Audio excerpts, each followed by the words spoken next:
ఓం శ్రీమన్మహాగణాధిపతియే నమ. మాతృస్వరూపిణి అయిన శ్రీవాగ్దేవికి నమస్సులు అర్పిస్తూ శ్రీమాత్రే నమ.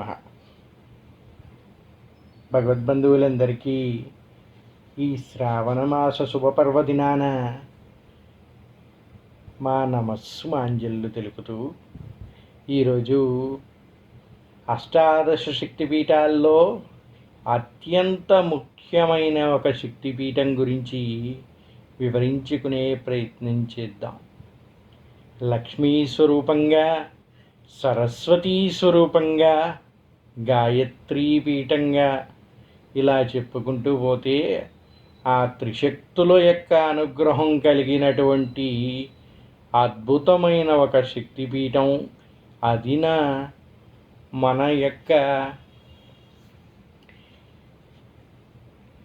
దక్షిణ భారతదేశంలోనే నెలకొన్నటువంటి ఒక ప్రఖ్యాత చెందినటువంటి ఒక ప్రదేశం గురించి చెప్పుకుందాం. ఏ కథ గురించి చెప్పుకున్నా కూడా చివరికి చేరేది కంచికే అంటారు. అటువంటి కంచి కామాక్షి అమ్మ గురించి, ఆ కంచికామ పీఠం గురించి, ఆమె ఇక్కడ ఎందుకు వెలిసింది, ఆ పురాణ చరిత్ర ఏమిటి, ఆ యొక్క ఇతిహాసాల గురించి కూడా చెప్పుకునే ప్రయత్నం చేద్దాం. ఆదిశంకరాచార్యులు ఆరాధించే ఆరాధ్యనీయమైన కామాక్షి అమ్మవారు మొదట్లో ఎంతో ఉగ్రస్వరూపిణిగా ఉండేదంట. ఆయన భక్తి మార్గంలో ఆమెని ఆరాధించి శాంతపరిచి శ్రీచక్ర పీఠాన్ని స్థాపింపజేసి ఆమెని ఆవాహన చేసి శాంతమూర్చిగా మలిచాడు అని చెబుతూ ఉంటారు. ఆ వివరాలన్నీ కూడా ఈ ప్రవచనంలో చెప్పుకుని పోను. నమస్తేస్తు మహామాయే శ్రీపీఠే సురపూజితే శంఖచక్ర గదాహస్తే మహాలక్ష్మీ నమోస్తుతే. నమస్తేస్తు గరుడారూఢే కోలాసురభయంకరే సర్వపాపహరే దేవి మహాలక్ష్మీ నమోస్తుతే. సర్వే జనే సర్వవరదే సర్వదుష్టభయంకరీ సర్వదుఃఖహరే దేవి మహాలక్ష్మీ నమోస్తుతే. సిద్ధిబుద్ధిప్రదే దేవి భక్తిముక్తిప్రదాయని మంత్రమూర్తే సదా దేవి మహాలక్ష్మీ నమోస్తుతే. ఆద్యంతరహితే దేవి ఆదిశక్తి మహేశ్వరి యో విజయయోగ సంభూతే మహాలక్ష్మీ నమోస్తుతే. స్థూల సూక్ష్మే మహారౌద్రే మహాశక్తి మహోదరే మహాపాపహరే దేవి మహాలక్ష్మీ నమోస్తుతే. పద్మాసనస్థితే దేవి పరబ్రహ్మస్వరూపిణి పరమేశి జగన్మాత మహాలక్ష్మీ నమోస్తుతే. శ్వేతాంబరధరే దేవి నానాలంకారశోభితే జగస్థితే జగన్మాత మహాలక్ష్మీ నమోస్తుతే. ఓం శ్రీమాత్రే నమః. అదేమిటండి కామాక్షి గురించి చెప్తా అంటున్నారు, ఇప్పుడు చూస్తేనేమో మహాలక్ష్మిని ధ్యానిస్తున్నారు అని చెప్పేసి ఒక ధర్మ సందేహం కలగక మానదు. అదేనండి ఇక్కడ ఉన్నటువంటి ప్రత్యేకత. కంచి కామాక్షి అమ్మవారు ఎవరైతే ఉన్నారో ఆ నామంలోనే లక్ష్మీ, సరస్వతి, శక్తి ముగ్గురు యొక్క రూపాలు ఉన్నాయి అని చెప్తూ ఉంటారు. ఆమె యొక్క స్వరూపాన్ని ఇక్కడ కేవలం కామాక్షిగానే కాదు, కామాక్షితో ఆ కామాక్షి నామంలోనే లక్ష్మి యొక్క అనుగ్రహం ఉందంట, జగన్మాత యొక్క అనుగ్రహం కలుగుతుందంట శక్తి స్వరూపిణిగా. దానితో పాటు చక్కని విద్యల్ని ప్రసాదించేటువంటి ఆ సరస్వతీ అనుగ్రహం కూడా ఈ పీఠం ద్వారానే లభిస్తుంది అని చెబుతూ ఉన్నారు పెద్దలు. అది ఏ విధంగానో చూద్దాం. అష్టాదశ శక్తి పీఠాల్లో ఒకటిగా వెలుగొందుతున్న కామాక్షిదేవి ఆలయం తమిళనాడులో కంచీపురంలో కొలువై ఉందండి. కంచిలోని శక్తిపీఠాన్ని అష్టాదశ శక్తిపీఠాల్లో నాభిస్థానంగా చెబుతూ ఉంటారు. ఇది కేవలం అష్టాదశ శక్తిపీఠాల్లో మాత్రమే నాభిస్థానం కాదంట, యావత్ ప్రపంచానికి కూడా నాభి స్థానంగా చెబుతూ ఉంటారు ఈ స్థానాన్ని. అంతటి ప్రఖ్యాతగాంచినటువంటి ప్రదేశం ఉంది. అమ్మవారిని కామాక్షిగా పిలుస్తూ ఉంటారు.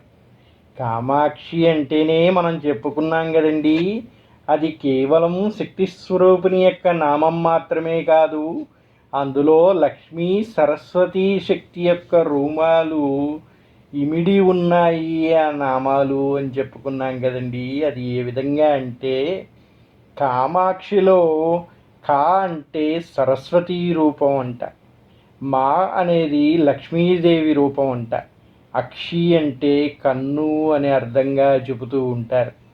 దీని పూర్తి అర్థం, కంచిలో అమ్మవారు సరస్వతీ లక్ష్మి రెండు కన్నులుగా నివసిస్తున్నది అని చెబుతూ ఉంటాయి పురాణాలు. చూసారా అండి, ఇక్కడ ఉన్నటువంటి శక్తి స్వరూపిణి ఆ జగన్మాతకి ఒక కన్ను లక్ష్మి అయితే మరో కన్ను సరస్వతి అంట. అదేమిటండి, ఒక కన్ను లక్ష్మి ఒక కన్ను సరస్వతి ఎలా అవుతుందయ్యా అంటే, ఆమె కరుణించేది కన్నతల్లి కన్నబిడ్డల్ని కనుపాపల వలె చూసుకుంటుంది అని చెప్తూ ఉంటారు కదండి. ఆ విధానాన్ని ఈ విధంగా వర్ణించారనమాట. ఆమె యొక్క భక్తుల్ని లక్ష్మిగా కటాక్షిస్తూనే చక్కని విద్యని బుద్ధుల్ని అందిస్తూ సరస్వతిగా కూడా కరుణిస్తూ ఉంటుందంట అమ్మ. కనుపాపల్లో పెట్టుకొని రక్షిస్తుంది అంటారు కాబట్టి ఆ కనుపాపల్ని రెండు కూడా, ఒకటి లక్ష్మీ కటాక్షాన్ని ఒకటి సరస్వతీ కటాక్షాన్ని అందిస్తూ ఉంటుంది. అందుకే ఈ అమ్మవారు కామాక్షి అని చెబుతూ ఉంటారు. ఇంతటి శక్తి స్వరూపిణి అయిన అమ్మవారిని ఏ విధంగా పూజించాలి అంటే, ఈవిడని లలితా త్రిపుర సుందరిగా కూడా పూజిస్తూ ఉంటారండి. లలితా త్రిపుర సుందరిని ఏ విధంగా పూజించాలండి, లలితా సహస్రనామ జపం జరపడంతోనే ఆమె అనుగ్రహాన్ని పొందగలుగుతారు అంటారు. అందుకే ఈ దేవిని లక్ష్మీ అష్టోత్తరంతో పాటు లలితా సహస్రనామాలతోటి అర్చిస్తూ ఉంటారంట ఇక్కడ. అలాగే ఈ కామాక్షిదేవి ఆలయం ఏదైతే ఉందో ఆ ఆలయాన్ని గాయత్రీ మండపంగా పిలుస్తూ ఉంటారంట. ఇక్కడ అమ్మవారు శ్రీకామాక్షిగా, శ్రీబిలహసంగా, శ్రీచక్రం అనే 3 రూపాల్లో దర్శనమిస్తూ ఉంటుందంట. ఆలయంలో అమ్మవారి విగ్రహం పద్మాసనంపై కూర్చున్నట్లుగా మలిచారంట. దేవి తన చేతుల్లో పాశం, అంకుశం, పుష్పబాణం, చెరుకుగడతో దర్శనం ఇస్తూ ఉంటుంది. ఈ రూపంలో ఉన్న అమ్మవారిని దర్శనం చేసుకుంటే శాంతి సౌభాగ్యాలు కూడా లభిస్తాయి అని చెప్పేసి భక్తులు యొక్క నమ్మకంగా చెబుతూ ఉంటారు. ఇక్కడ అమ్మవారు చాలా ఉగ్రస్వరూపంతో బలి కోరుతూ ఉండేదంట. ఆమె యొక్క అవతార రహస్యం గురించి మనం చెప్పుకున్నప్పుడు అవి ఈ విధంగా ఎందుకు ఉంది అనే దానికి వివరణ ఇచ్చుకుందాం. అలా ఉన్నటువంటి అమ్మవారిని ఆదిశంకరాచార్యులు అర్చించారంట. ఆమె యొక్క ఉగ్రతని తగ్గించి భక్తుల్ని చల్లగా చూసేటువంటి కామాక్షి తల్లిగా అనుగ్రహించాలని ఆయన ప్రార్థించి, ఆ అమ్మవారు ఎప్పుడూ కూడా చల్లని చూపుతో మన పైన అనుగ్రహాన్ని కురిపించాలనే ఉద్దేశంతో శ్రీచక్రాన్ని అమ్మవారు ఎదురుగా ప్రతిష్టాపన చేశారంట ఆదిశంకరాచార్యుల వారు. అంతటి ఉగ్రస్వరూపంలో ఉన్న అమ్మవారికి ఏమాత్రం కోపం వచ్చినా తట్టుకునే శక్తి మానవ మాతృలకి ఎవరికీ ఉండదనే ఉద్దేశంతో అమ్మవారిని శాంతిపరచాలి అనే ఉద్దేశంతో శ్రీశక్తి పీఠాన్ని స్థాపించారంట ఆదిశంకరాచార్యులు. అది కూడా అమ్మవారిని భక్తి శ్రద్ధలతో ఉపాసన చేసి శాంతమూర్తిగా చేసి ఆమె అనుగ్రహాన్ని ఆమె అనుమతిని పొంది ఈ విధంగా ఆమెని దిగ్బంధనం చేసి ఇక్కడ ప్రతిష్టాపన చేశారు మంత్రయంత్రాలతోటి అని చెప్తూ ఉంటారు. అదేంటండి, ఆదిపరాశక్తి ఆవిడ్ని దిగ్బంధనం చేయడం ఏంటి, అంతటి శక్తి స్వరూపిణి ఎలా కూర్చోబెట్టారండి కదలకుండా అని చెప్పి అడిగితే, భక్తి ద్వారా మాత్రమే అది సాధ్యమైంది అని చెబుతూ ఉంటారు. అమ్మవారు ఒక మహారాక్షసుడిని సంహరించడానికై ఆ రూపంలో అవతరించారంట. ఆయన్ని సంహరించిన తర్వాత ఇంకా ఉగ్ర రూపం అలాగే ఉంటే ఆమె భక్తుల్ని కూడా అనుగ్రహించబోయి ఆగ్రహిస్తుందేమో అనే ఉద్దేశంతో ఆదిశంకరాచార్యుల వారు ఆమెకి ఆగ్రహం కలగకుండా ఉండాలనే ఉద్దేశంతో ఆమె ఉపాసనతోటి శ్రీచక్ర మంత్రపుష్ప యంత్రాలని ప్రతిష్టాపన చేశారంట. అది ఎలా చేశారయ్యా అంటే, అమ్మవారు ఎక్కడైతే ప్రతిష్టాపన అయి ఉన్నారో ఆమె ఎదురుగా శ్రీచక్రాన్ని ప్రతిష్టాపన చేశారంట. ఆమె చూపు ఆ శ్రీచక్రంపై పడగానే ఆ చూపు చల్లని అనుగ్రహంగా భక్తుల మీద పడే విధంగా ప్రతిష్టాపన చేశారంట. మరి ఆ ఉగ్రస్వరూపం మళ్ళీ వస్తేను ఎంతో ఇబ్బంది కదండి. ఆమెను తట్టుకునే శక్తి మానవ మాత్రలకు ఉండదు కనుక అటువంటి ఇబ్బంది ఏమీ కాకుండా ఉండడానికి ఆమె తేజస్సుని అక్కడ నిక్షిప్తం చేసి ఆమె శంకరాచార్యుల వారి అనుగ్రహం లేకుండా ఆవిడ ఆ రూపంతో బయటికి రాకుండా ఉండే విధంగా అక్కడ దిగ్బంధనం చేశారు అని చెబుతూ ఉంటారు. దీని గురించి చాలామందికి తెలియదండి. కామాక్షీదేవి ఏ ఉత్సవంకి వెళ్ళాలన్నా కూడా శంకరాచార్యుడు అనుమతి తీసుకొనే బయటికి వెళ్తుంది అంటారు తప్ప దానికి కారణం ఏమిటి అంటే ఎవరికీ తెలియదు. అసలు కారణం ఏమిటయ్యా అంటే అంతటి ఉగ్రస్వరూపంగా ఉన్నటువంటి కామాక్షీదేవిని శంకరాచార్యుల వారు అష్టదిగ్బంధనం చేశారు అని చెబుతూ ఉంటారు. ఆ అష్టదిగ్బంధనం ఏ విధంగా చేశారయ్యా అంటే కేవలం మంత్రతంత్రాలతో కాదండి, శ్రీచక్ర ప్రతిష్టాపన చేసి శాంతింపజేశారంట. ముందుగా ఆమెను అనుమతి తీసుకొని భక్తి శ్రద్ధలతో అర్చించి ఆమె అనుగ్రహాన్ని పొందారంట. అంతే కదండి, తల్లి ఎప్పుడు కూడా బిడ్డల్ని రక్షిస్తుంది. ఎప్పుడైతే బిడ్డ ఆప్యాయంగా తల్లిని ప్రార్థిస్తాడో తల్లి అనుగ్రహిస్తుంది కదా. ఆ విధంగా అమ్మవారి యొక్క అనుగ్రహాన్ని పొందారంట శంకరాచార్యుల వారు. ఆ అనుగ్రహాన్ని పొందిన వారు తిరిగి ఎవరైనా ఆమెకి కోపం తెప్పిస్తారేమో అనే ఉద్దేశంతో, అటువంటి పరిస్థితి రాకుండా ఉండాలనే ఉద్దేశంతో అమ్మవారిని శాంతింపజేసి ఆమె తేజస్సుని అక్కడ నిక్షిప్తం చేశారంట. చేసి ఎప్పుడూ కూడా ఆమె ఆ శ్రీచక్రాన్ని చూస్తూ ఉండే విధంగా ఆ శ్రీచక్రం నుంచి ఆమె అనుగ్రహం భక్తుల మీద పడే విధంగా ప్రతిష్టాపన జరిపించారంట. అందుకే ఆమె కన్నుల చూపుతో అనుగ్రహిస్తుంది కాబట్టి కామాక్షి అన్నారు ఇక్కడ. అలా నిక్షిప్తం చేసినటువంటి శంకరాచార్యుల వారు అమ్మవారిని ఈ విధంగా ప్రార్థించారంట. అమ్మ, నా అభ్యర్థనని మన్నించి ఈ ప్రాంగణం నుంచి తమరు బయటికి వెళ్ళొద్దమ్మా అని చెప్పి ప్రార్థించారంట.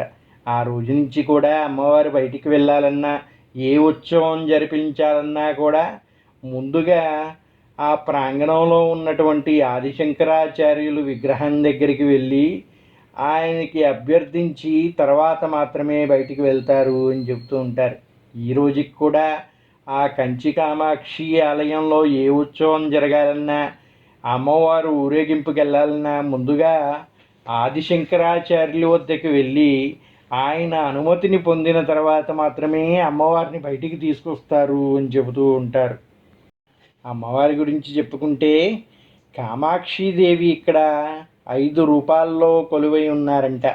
గాయత్రీ మండపంలో కొలువై ఉన్న అమ్మవారిని మూల దేవతగా పరిగణిస్తూ ఉంటారు. ఈ కామాక్షి అమ్మవారి విగ్రహం ఏదైతే ఉందో అది గాయత్రీ మండపంలో కొలువై ఉందంట. ఆ మండపానికి 4 గోడల్ని 4 వేదాలుగా, 24 స్తంభాలని గాయత్రీ మంత్రంలో ఉన్నటువంటి 24 అక్షరాలుగా, బీజాక్షరాలుగా చెబుతూ ఉంటారు. అలాగే తపో కామాక్షి, అంజనా కామాక్షి, స్వర్ణ కామాక్షి, ఉత్సవ కామాక్షి అనే మరో 4 రూపాల్లో ఇక్కడ దేవి కొలువై ఉన్నారంట. అమ్మవారు పౌర్ణమి రోజున నవావరణ పూజ, ప్రతి బుధవారం చందన కాపు పూజ, రోజు 3 సార్లు అభిషేకం నిర్వహిస్తూ కుంకుమార్చన దేవిని అలంకరిస్తూ ఉంటారంట. ఈ విధంగా ఇక్కడ పూజా కార్యక్రమాలు అనేవి జరుగుతూ ఉంటాయి అంటారు. అలాగే ఇక్కడ నవరాత్రి ఉత్సవాలు కూడా ఏ విధంగా చేస్తారయ్యా అంటే నవరాత్రుల్ని కూడా 3 రాత్రులుగా విభజించి మొదటి 3 రోజులు దుర్గాదేవిగా ఆరాధిస్తారంట. తర్వాత 3 రోజులు లక్ష్మీదేవిగా, చివరి 3 రోజులు సరస్వతీదేవిగా శాస్త్రోక్తంగా ఇక్కడ పూజలు నిర్వహిస్తారు ఇక్కడ పూజారులు అని చెబుతూ ఉంటారు. ఆ సమయంలో కన్య సుహాసిని పూజల్ని కూడా విశేషంగా నిర్వహిస్తారంట. వీరిని పూజిస్తే అమ్మవారిని పూజించినట్లే అని భావిస్తారంట.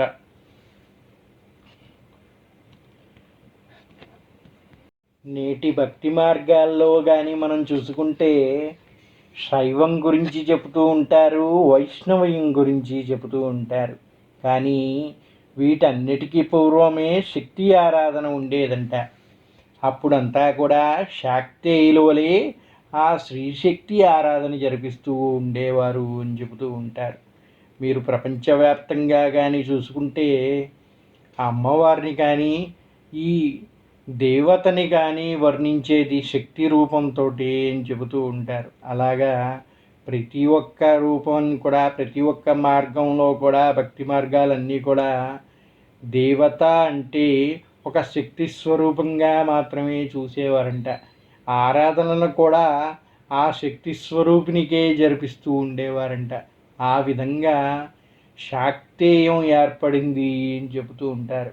అటువంటి శాక్తేయంలో అష్టాదశ శక్తిపీఠాల గురించి వివరిస్తూ ఉంటారు. ఈ అష్టాదశ శక్తిపీఠాలు ఈ భూమలోకానికంతటికీ కూడా మధ్య ప్రదేశాలుగా ఉంటూ శక్తిని పెంపొందిస్తూ ఈ భూమిని రక్షిస్తూ ఉంటుంది అని చెబుతూ ఉంటారు. ఈ భూమికి కావాల్సినటువంటి శక్తిని అంతా కూడా ఈ శక్తి కేంద్రాల ద్వారానే ఉద్భవిస్తూ ఉండేదంట.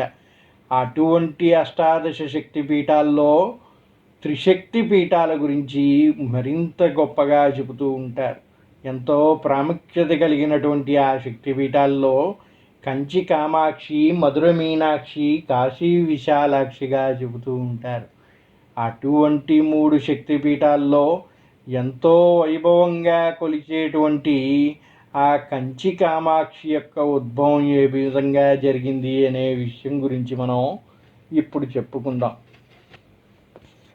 విష్ణువుకి దశావతారాలు ఏ విధంగా అయితే ఉన్నాయో శివునికి కూడా అదే విధంగా 19 అవతారాలు ఉన్నాయంట. దానిలో భాగంగానే పార్వతి కూడా ఈ భూమిపైన అనేక అవతారాల్లో ఉద్భవించింది అని చెబుతూ ఉంటారు. వాటిని అష్టాదశ శక్తిపీఠాలుగా ఆ శివమహాపురాణం చెబుతూ ఉంటుంది. ఇంకా శాక్తేయులు చెప్పుకునేటువంటి దేవీ భాగవతం కూడా ఇదే వివరిస్తూ ఉంటుంది. ఉమాదేవి యొక్క ఖండిత భాగాలు ఈ అష్టాదశ శక్తిపీఠాలు ఉన్నటువంటి కేంద్రాల్లో పడటం వల్ల వాటికి ఆ శక్తి కేంద్రాలుగా, శక్తిపీఠాలుగా స్థాపింపబడ్డాయి అని చెబుతూ ఉంటారు. అలా స్థాపించిన వాటిల్లో నాభి స్థానంగా చెబుతూ ఉంటారు ఈ కంచీపురాన్ని. ఇక్కడ అమ్మవారి యొక్క నాభి భాగం పట్టడం వల్ల ఇక్కడ కంచి కామాక్షి ఉద్భవించింది అంటారు. దీని యొక్క పురాణ చరిత్ర కానీ మనం చూసుకుంటే ఇక్కడ అమ్మవారు ఏ విధంగా ఉద్భవించిందయ్యా అంటే శివుని భార్య అయిన పార్వతీదేవి ఇక్కడ కామాక్షి అమ్మవారిగా అవతారం వచ్చింది అని చెప్తూ ఉంటారు. పూర్వం బండాసురుడు అనే అతి శక్తివంతమైన రాక్షసుడు శివుడి నుంచి వరాన్ని పొంది అజేయుడుగా మారాడు అని చెబుతూ ఉంటారు. బండాసురుడు అనే ఒక రాక్షసుడు ఉండేవాడంట పూర్వం. అతను ఘోరమైన తపస్సు ఆచరించి శివుడి నుంచి మహావరాన్ని పొందాడంట. ఆ వరం ఏ విధంగా పొందాడయ్యా అంటే తనని సంహరించే శక్తి అనేది ఏదీ లేకుండా ఉండేటట్టుగా, ఎటువంటి రూపం కూడా తనని సంహరించకుండా ఉండే విధంగా వరాన్ని పొందారు అని భావిస్తూ ఉండేవాడంట. అలా అనుకుంటూ తను అజేయుడని, తనని ఎవరూ సంహరించలేరని, తనే అందరికన్నా శక్తిమంతుడు అనే ఉద్దేశంతో అందరినీ కూడా ఎంతో హింసిస్తూ ఉండేవాడంట ఈ బండాసురుడు అనే రాక్షసుడు. ఎంతో అహంతో తన శక్తుల్ని దుర్వినియోగం చేస్తూ 3 లోకాలలో కూడా విధ్వంసం సృష్టిస్తూ ఉండేవాడంట బండాసురుడు.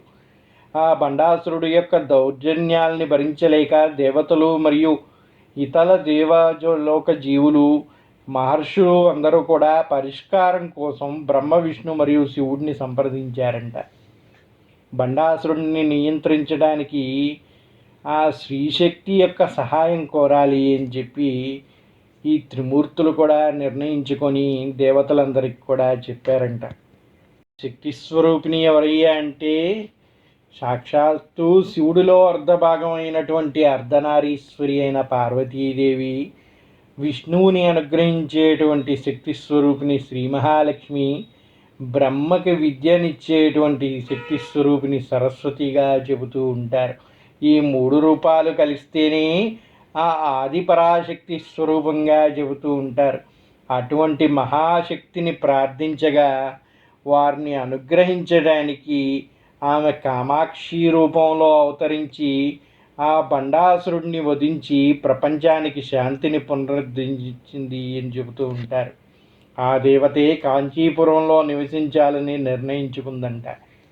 అలా వచ్చినటువంటి కామాక్షిదేవి ఘోర యుద్ధం చేసి బండాసురుడిని సంహరించిందంట. ఎంతో ఉగ్రస్వరూపంతో వెలిసింది శక్తి స్వరూపిణి. ఆ త్రిశక్తుల యొక్క మూలస్వరూపమైన ఆదిపరాశక్తి అంటే ఆవిడ కంటే శక్తివంతవంతురాలు ఎవరూ లేరు అని చెబుతూ ఉంటారు. ఆవిడ పరాశక్తి. ఈ బ్రహ్మ విష్ణు మహేశ్వరుల్ని కూడా సృష్టించినటువంటి మహాశక్తిగా చెబుతూ ఉంటారు. అటువంటి శక్తి స్వరూపిణి ఎంతో ఉగ్ర రూపంతో కామాక్షిగా ఉద్భవించిందంట. అంతటి ఉగ్రస్వరూపాన్ని ఆ తర్వాత శంకరాచార్యులు వారు శాంతపరిచి కామాక్షిదేవిగా మనల్ని అనుగ్రహించేటట్టు చేశారు అని చెప్పుకున్నాం కదండి.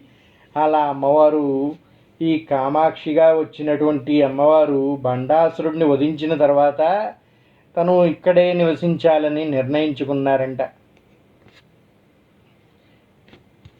వచ్చినటువంటి కామాక్షిదేవి తన ఉగ్ర స్వరూపాన్ని ఉపసంహరించుకోవటానికి ఒక కన్య రూపంలో కూర్చొని కంచిలో శివుని కోసం ఘోరమైన తపస్సు ఆచరించిందంట అమ్మవారు.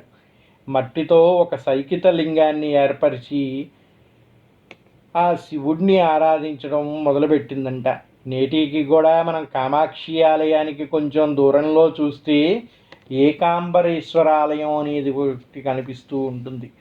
మనకి కంచీపురం అనగానే శివకంచి విష్ణు కంచి అని చెబుతూ ఉంటారు.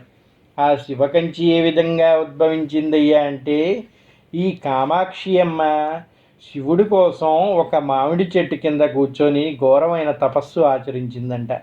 శివుడిని నెలకొల్పడానికి అక్కడ మొదటిగా ఆమె ఏం చేసిందయ్యా అంటే ఇసుకతోటి ఒక సైకిత లింగాన్ని ఏర్పాటు చేసిందంట. ఆ సైకిత లింగానికి ఆమె పూజ చేస్తూ నిత్యం కూడా తపస్సు చేస్తూ ఉండేదంట. ఆ మామిడి చెట్టుకి కాసే ఒకే ఒక్క మామిడికాయతోటి సంవత్సరం మొత్తం కూడా ఒక్క మామిడికాయ తిని తపస్సు ఆచరిస్తూ ఉండేదంట. అందుకే ఏకాంబరేశ్వర స్వామి అంటారు. అక్కడ ఈ రోజుకి కూడా మనం చూసుకుంటే కంచిలో ఉన్న శివాలయం ఏకాంబరేశ్వరాలయం ఏదైతే ఉందో అక్కడ ఒక మామిడి చెట్టు ఉంటుందండి. సంవత్సరానికి ఒక మారు మాత్రమే ఒక్క కాయ మాత్రమే కాస్తూ ఉంటుంది. అది నేటికి కూడా ఆ చెట్టు కిందే అమ్మవారు తపస్సు చేశారు అని చెబుతూ ఉంటారు. ఇలా తపస్సు చేస్తున్నటువంటి ఆ అమ్మవారిని పరీక్షించడానికి శంకరుడు స్వయంగా ఒక నది రూపంలో వస్తూ అలలతోటి ఆమె తయారు చేసినటువంటి ఆ శివలింగాన్ని విచ్ఛిన్నం చేయ ప్రయత్నిస్తాడంట. అలా చేయబోతుండగా కంబనదిని అలల్ని అడ్డుకోవడానికి ఆ శివలింగాన్ని అమ్మవారు హత్తుకొని రెండు చేతులతో పట్టుకొని ఆ అలలు తాకకుండా అడ్డుకునేదంట.